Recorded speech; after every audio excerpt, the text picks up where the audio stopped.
चलिए, स्वागत है मित्रों। थोड़ा सा माइक चेक कर लें। ओके, आइए, आप लोग भी सब सही होंगे, हम भी सही हैं। हमारे जितने भी मित्र हैं, अपनों हैं, चाहे हमारे अड़ोसी पड़ोसी कहते हैं ना, कि अड़ोसी पड़ोसी मित्रगण, है ना, दोस्त महीम कौर कुटुम्ब लार द्वार, ये सब जितने भी हमारे हैं, मैं उनको एक ही चीज कहना चाहूंगा कि भाई, सफलता एक दिन में नहीं मिलता है, बार बार अथक प्रयास करने से आपकी सफलता की चरण छूटेगी। और मैं आपको बताऊं, जब दशरथ माजी हिमालय के काट के रास्ता बना सकता है, तो भाई हम लोग भी अपनी सफलता को ऊंचाई की चार चांद लगा सकते हैं उड़ान में।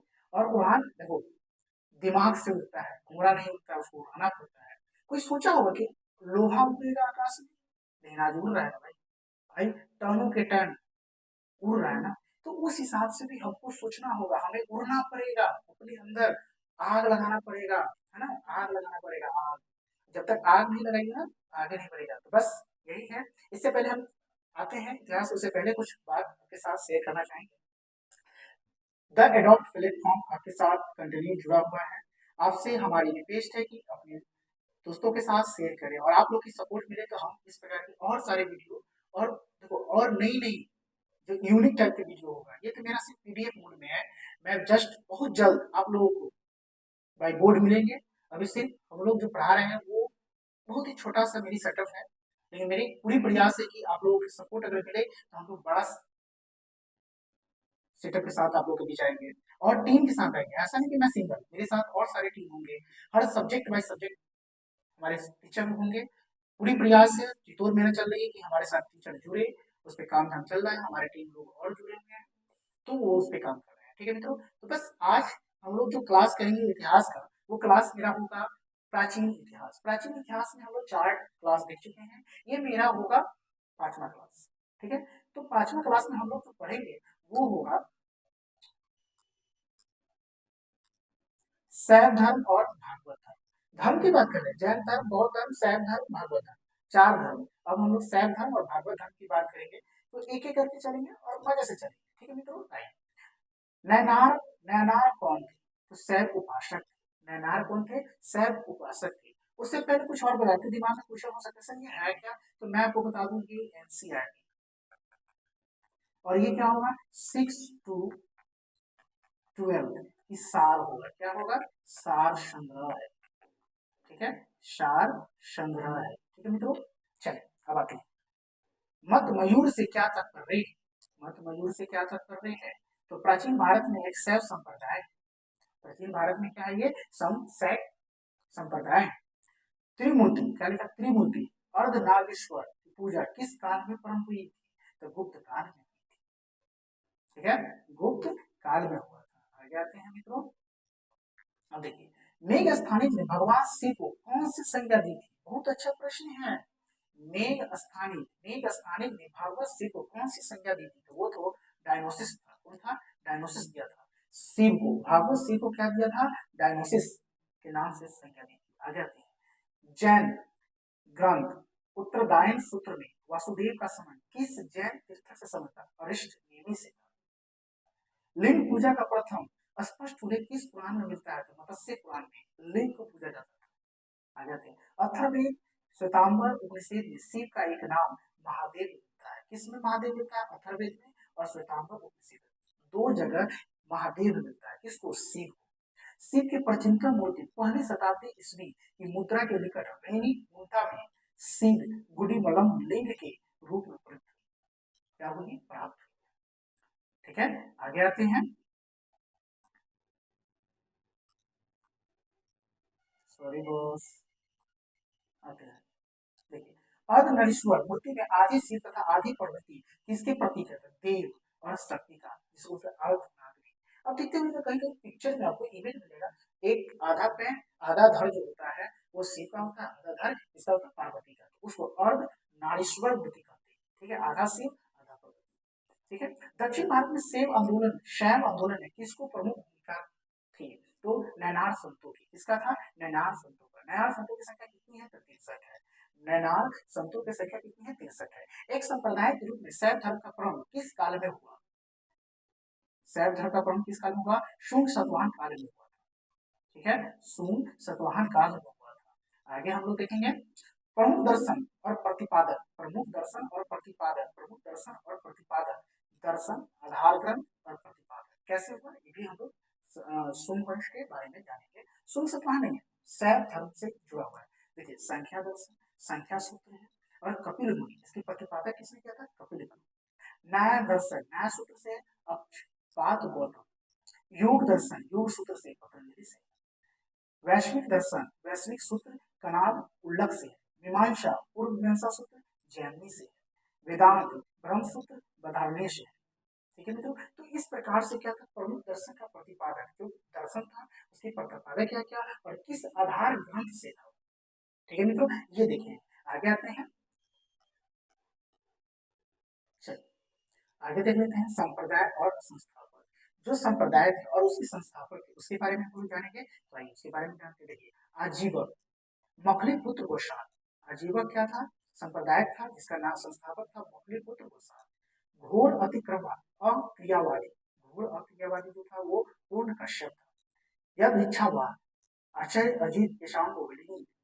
भौतिकवादी प्रकुद कच्चायन, अनिश्वरवादी संजय वेठु पुत्र, ये क्या था, संस्थापक था। आगे आते हैं,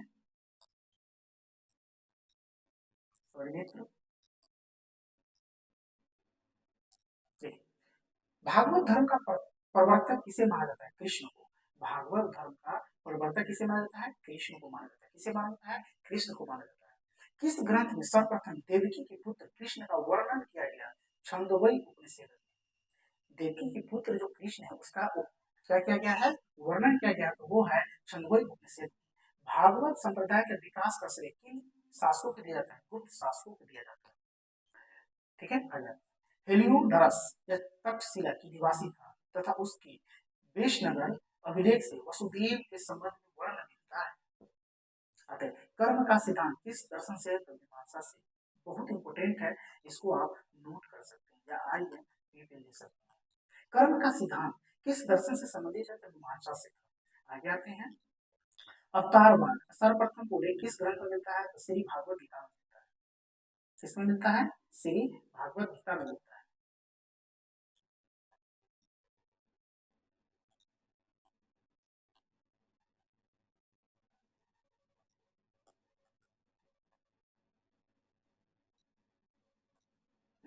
भागवत गीता में मोक्ष के साधन के रूप में धर्म, कर्म और भक्ति का समान महत्व दिया है। मोक्ष के साधन, अगर भागवत गीता में बोला गया कि अगर आपको मोक्ष प्राप्त करना है तो धर्म, कर्म और भक्ति ये तीन चीज को सेवन करना होगा, समान महत्व दिया गया। वो प्राचीन स्थल जहाँ 60,000 ऋषि मुनियों का सभा में संपूर्ण महाभारत का कथा वचन किया गया था, वो था नेमी सार में सीतापुर उत्तर प्रदेश। भागवत संप्रदाय में भक्ति के रूप में संख्या दी गई थी 9 नवाग भक्ति। मेघ स्थानीय ने कृष्ण को किस नाम से उल्लेखित किया, हेरो हेराक्लाइज, हेराक्लाइज। मेघ स्थानीय ने कृष्ण को किस नाम से उल्लेखित किया, तो वो था हेराक्लाइज। दक्षिण भारत में वैष्णव मत का विस्तार किसने किया, अलवार संतों ने किया था। नेक्स्ट आते हैं, अलवार संतों की संख्या 12 मानी जाती है। कितना मानी जाती है, 12 मानी जाती है। इन संतों में, इन संतों में इन अलवार संतों में 12 संख्या मानी जाती है। इन संतों में अंडाल नामक महिला संत का भी उल्लेख है, जिन्हें दक्षिण की मीरा भी कहा जाता है। ठीक है मित्रों, आ जाते हैं गुप्त शासक, किसकी बात कर रहा है, गुप्त शासक चंद्रगुप्त द्वितीय ने विक्रमादित्य, विक्रमाकांत, प्रमा भगवत आदि उपाधि धारण की थी। ये जो था चंद्रगुप्त द्वितीय, ये गुप्त शासक है। चंद्रगुप्त द्वितीय, विक्रमादित्य, विक्रमाकांत, विक्रमांक और परम भागवत मतलब प्रियदर्शी, मतलब भगवान का प्रिय है, उपाधि धारण किए थे। ठीक है मित्रों, आ जाते हैं। अभी तक हम लोग एक शैव धर्म, भागवत। अब हम लोग जो देखेंगे छठी शताब्दी ईसा पूर्व के राजनीतिक दर्शन, शैव की और भागवत में भागवत की बात की। आज हम लोग जो देखेंगे वो होगा, अभी जो देखेंगे वो होगा छठी शताब्दी ईसा पूर्व। और मैं आपको बता दूं, ये 6 to 12, 6 to 12 की बात करेगा। 6 to 12, 6 to 12 मतलब एनसीईआरटी, एनसीईआरटी, एनसीईआरटी सार संग्रह होगा, याद रखना सार संग्रह है। ठीक है, तो छठी शताब्दी में राजनीतिक दशा की बात करेगा। किस चीज की, राजनीतिक दशा की। तो आइए हम लोग अंदर चलते हैं। ठीक है, प्रथम मगध साम्राज्य की, देखिए क्या कह रहा है, प्रथम मगध साम्राज्य का उत्कर्ष किस शताब्दी में हुई? छठी शताब्दी में हुई। कब हुई थी? छठी शताब्दी से हुई।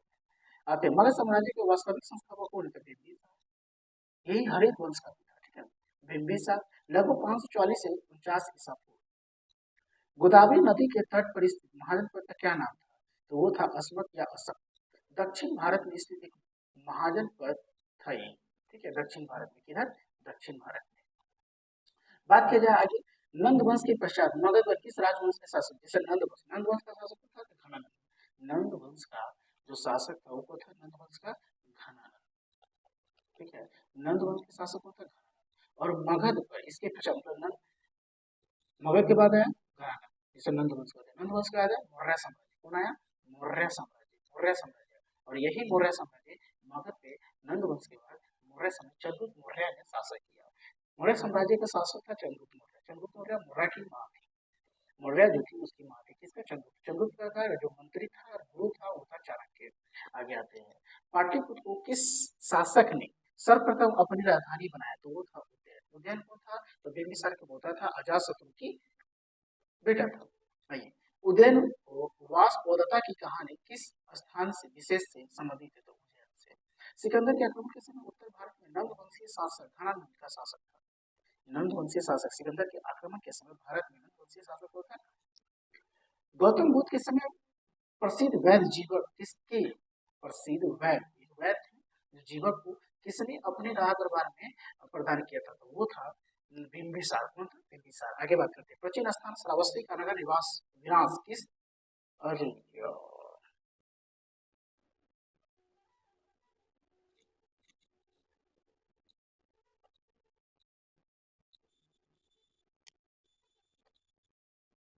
तो अभी हम लोग देखिए जीवा की किसने अपने दरबार में स्थापना किया था? बिंबिसार ने। ठीक है, आगे देखते हैं, प्राचीन स्थान श्रावस्ती का नगर विनाश किस आकृति का है? तो अर्धचंद्रकार है। इसका जो नगर विकास है, प्राचीन श्रावस्ती का नगर विनाश है, विनाश है किस आकृति का था? तो अर्धचंद्रकार का, अर्धचंद्रकार का। आगे देखते हैं, मगध के किस शासक ने राज्य रोहन के लिए अपने पिता की हत्या की?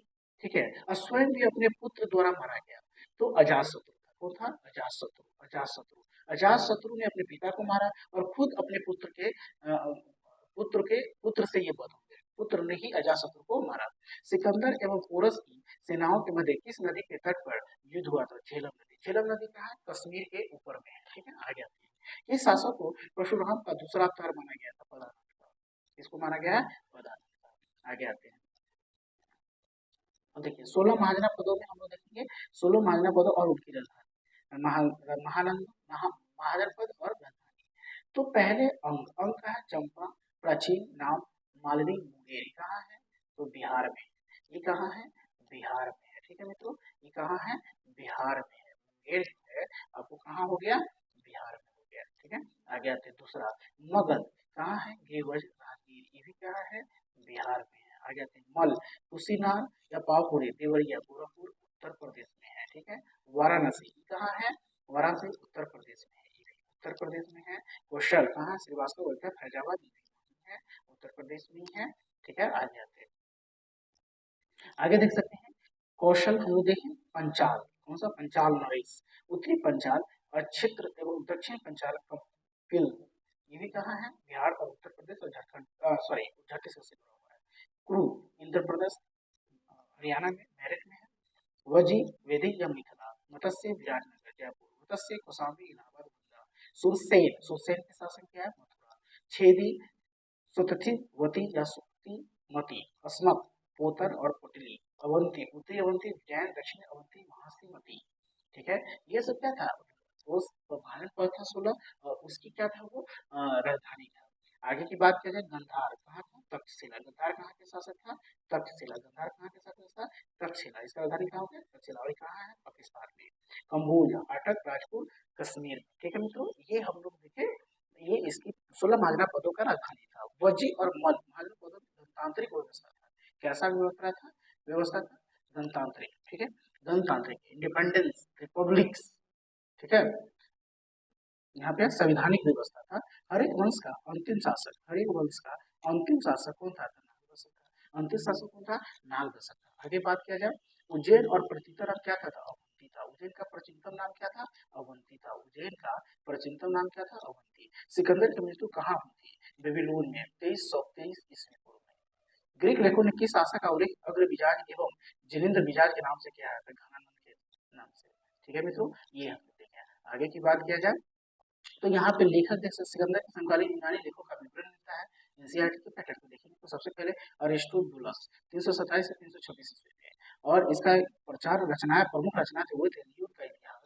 एरियन और प्लाटो ने अपनी रचना के आधार पर बताया था। एनो सिक्रेटर 327 से 326 ईस्वी में सिकंदर की जीवनी। जहाजी बेड़े के चालक था। निरार्कस 327 से 326। एस्ट्रोबो और एरियन विवरण। सिकंदर के जहाजी बेड़े के एडमिरल था। ठीक है। आगे बौद्ध ग्रंथ अवंतर निकाय एवं जैन ग्रंथ भगवती सूत्र में 16 मान्यता का उल्लेख होता है। ये जो बताया गया 16 मान्यता दो जगह मिलता है, एक बौद्ध ग्रंथ अवंतर निकाय में, दूसरा जैन धर्म भगवती सूत्र में। ठीक है मित्रों, तो ये हम लोग देखिए 16 महानंबर, ठीक है। और मगध साम्राज्य, अब हम लोग देखेंगे मगध साम्राज्य। मगध साम्राज्य के बाद नंद वंश, नंद वंश के बाद मौर्य वंश, उसके बाद कौन आया? मौर्य वंश। तो नेक्स्ट क्लास में हम लोग देखेंगे मौर्य वंश। ठीक है मित्रों, मौर्य वंश देखेंगे नेक्स्ट क्लास में। ठीक है, मौर्य वंश, मौर्योत्तर काल, मौर्य वंश, मौर्योत्तर काल देखेंगे। ठीक है, मौर्य वंश और मौर्योत्तर काल देखेंगे, फिर उसके बाद गुप्त गुप्तोत्तर काल देखेंगे। ठीक है, तो हम लोग बहुत ही करीब आ चुके हैं प्रेजेंट क्लास में। तो फिर मिलते हैं नेक्स्ट। जय हिंद, जय भारत।